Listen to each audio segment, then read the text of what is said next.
Having experience with being a second trombone player and a principal player, I can talk very openly about what those differences are. Not everybody sets out to be a principal player. I didn't, for sure. So I was just happy to play in an orchestra in any trombone section.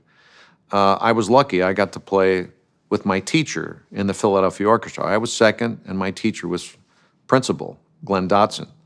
And so I actually had the best seat in the house because all I had to do was follow him, and it taught me a lot about how to be a principal player. When you play the second chair, first of all, any second player should be able to play first chair at any time. I believe that. And in New York Philharmonic, that happens a lot. The second clarinet player will play first clarinet. The second flute will play first flute, and et cetera. You can go around the orchestra, and any second chair player would be able to do that. So what are the differences? The differences are, and why did I want to play first trombone, okay, instead of second? I certainly enjoyed playing second trombone, and I would do it again someday, But what I realized in the trombone repertoire in orchestras is that you are really a supporting team member, a supporting actor. Okay, let's call it that in a movie. You're not the focus of everybody's attention. And even if you were, okay, you're not going to get that much chance to express yourself as an individual in an orchestra.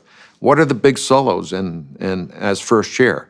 Bolero, Mahler 3, okay, and then we have to really think about what are the other solos.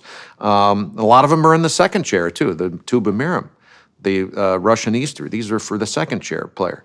So anyway, there's not a lot of opportunities to express yourself, but in the case of the Mahler third solo, that's a huge solo in the repertoire, and I've done it 8 or 9 times with eight or nine different conductors in my career. And one of them being Leonard Bernstein, okay? And Leonard Bernstein, featured me on the record cover notes. So anyway, it was a great honor to do that. And you don't get that opportunity as a second chair player, okay? So one of the reasons why I wanted to do that was, hey, let's take advantage of every opportunity to express myself in an orchestra. And of course, it's really fun playing the top part, okay? When I was young, I played trombone quartets with Bay Area people down in San Francisco, and I was young and inexperienced, so I was always playing the second or third part.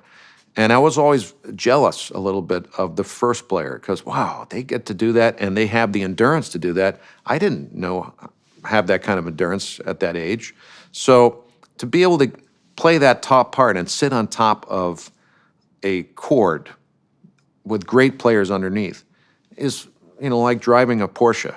Okay, man, you just feel like you're on top of the world. And the feeling of doing that.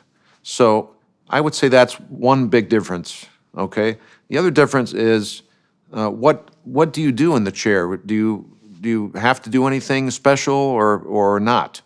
And the answer is 2 answers. One, yeah, the less you do, the better. Just play.